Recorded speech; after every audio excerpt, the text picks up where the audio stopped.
All right, check it. On earth as it is in heaven. The Father said, "Be holy, for I am holy." Now, this was the directive from the Father in heaven, instructing those who are His children to be as Him in heaven, on earth as it is in heaven. One thing I love about the Father is that He will leave little templates in the text for us to discover so that we could better understand how to relate earth and heaven, or how to better relate the physical to the metaphysical, or natural to the supernatural. There is a order, a sequence of events. There is a structure of what must comes first in order to attain the next one.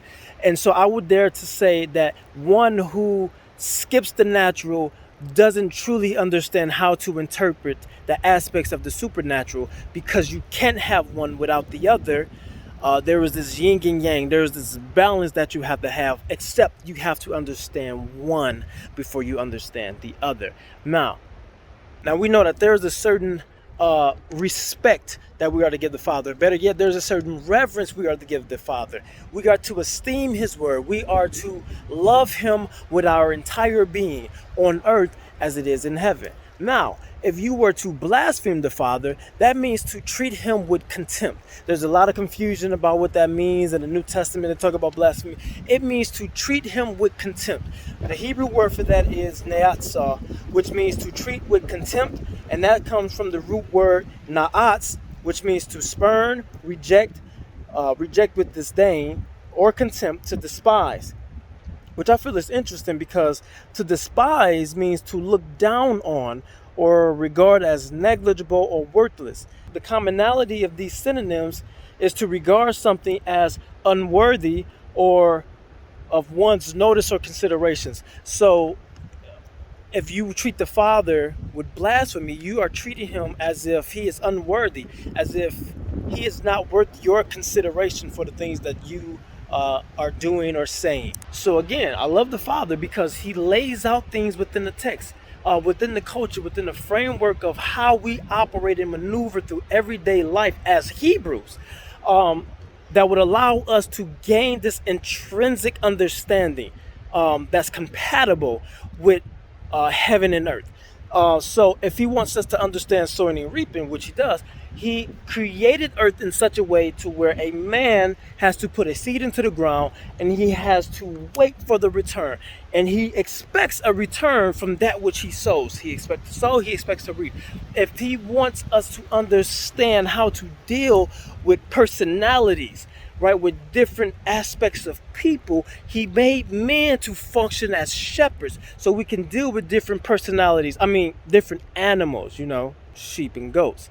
See, this is what I love about the Father, because in Hebrews it says that Shaul says the tabernacle is a shadow or a copy of that which is in heaven. So the tabernacle on earth is a copy of that which is in heaven, on earth as it is in heaven. So if the Father says to honor your father, what is this an example of?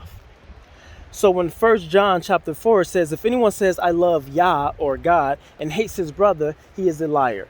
For he who does not love his brother whom he has seen cannot love Yah or God whom he has not seen. And Leviticus chapter 20 verse 9 says, anyone who curses his father or his mother shall surely be put to death. Why is this significant? The word for curse is kalal, and it means to be slight, be trifling. And this word means lacking in significance or solid worth. It also means to be insignificant, to treat with contempt, or to bring contempt or dishonor. All right? So if you treat your father with contempt, better yet, if you even think of your father as insignificant, or as his presence is negligible, as if his entire existence is unimportant, you are dishonoring your father. You are looking down on your father's existence. You are dishonoring your father. Therefore, you are cursing him, which also means you are breaking the fifth commandment. Consider this, that even the prodigal son who returned back to his father after making the foolish decision to walk away, comes back and says to his father, "For I have sinned against heaven and you," all right, on earth as it is in heaven. So consider Ecclesiasticus, which states, "Glory not in the dishonor of your father, for your father's dishonor is no glory to thee.